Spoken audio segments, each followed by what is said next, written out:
Well, the measure includes an 8-year pathway to citizenship and immediate green card eligibility for dreamers and undocumented farm workers. Additionally, the Trump administration's Remain in Mexico policy officially ends today. Here with reaction, former acting DHS secretary under President Trump and visiting fellow at the Heritage Foundation, Chad Wolf. Chad, good morning to you. Good morning. Thank you for having me. Okay, Stephen Miller paints a pretty gruesome picture about this. Yeah, I think he's correct. I mean, this bill is fundamentally flawed, and this is not, in my view, a serious effort at immigration reform. We all know that our immigration system certainly needs some needed reform. This is not it.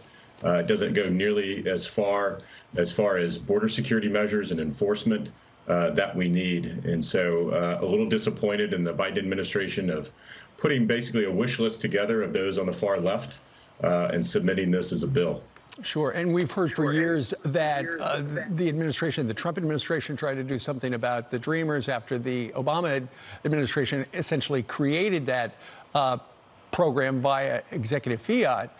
Going forward, though, a lot of people on the political right are saying, when you look at this new bill, it's just amnesty. Regardless of what they call it, it's amnesty. Well, that's absolutely correct. I mean, what they're saying is that the 11, but it's probably much larger than that, 11 million individuals here illegally, individuals that broke the law to come here to the country are now given a pathway to citizenship and given status.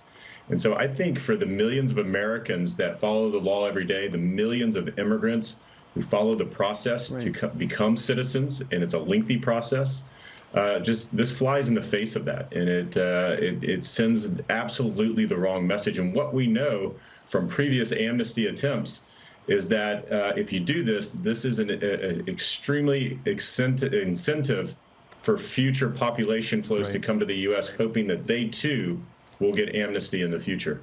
And as we mentioned at the beginning, the Remain in Mexico policy ends today. I know you were a big proponent of that and happy we were doing that. But there are a number of different things that the Border Patrol is doing right now, including essentially after a period of time and processing, they are releasing people from these border facilities into nearby towns. One of them is Del Rio, Texas, and the mayor, Bruno Lozano, put together a video letter to Joe Biden and is pleading with him. Stop releasing people into our community. We can't handle them. Here's the mayor.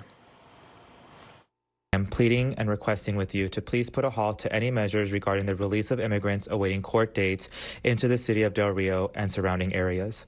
We do not have the resources available to house and accommodate these migrants within our community. I will have no choice but to use the extreme measure under the emergency declaration as the mayor of the city of Del Rio, Texas, to refuse the entry of migrants awaiting court dates into the city of Del Rio. If you do send these individuals into our community, we will be forced to make a decision to leave them without resources under these dire circumstances. And speaking of resources, we all know from the headlines, Chad, that they got no electricity in a lot of Texas, and they got boil water problems, and they're running out of food and things like that. And so the mayor's saying, we can't deal with the people who actually live here legally and all this influx of people who are now non-citizens trying to get in the United States. Yeah, it's really quite remarkable. It seems as though the Biden administration and the officials at DHS and others learned nothing from the crisis that we saw in 2019. So what the mayor just outlined there, we heard from hundreds of border communities along the border in 2019 where we had a massive crisis and influx of individuals. And we put together a patchwork of policies and procedures that reduced that flow significantly. And in just a matter of weeks here, since Inauguration Day, there's been a number of executive orders and policies that have created a border crisis, a humanitarian crisis the mayor outlines there. They have created this out of whole cloth. It didn't need to occur. It was under control. But again, a number of these policies continue to be very, very concerning. And then, of course, the legislation that we're talking about further incentivizes folks with amnesty. They reduce penalties for border crossers. They provide attorneys for those coming into the country. So there is a number of pull factors that the Biden administration, unfortunately, is sending the signal to smugglers and traffickers and others that it's okay to come. That does seem to be the implicit message. Chad Wolf, former acting secretary, Department of Homeland Security. Sir, thank you very much for joining us on this Friday. Okay, thank you. You bet.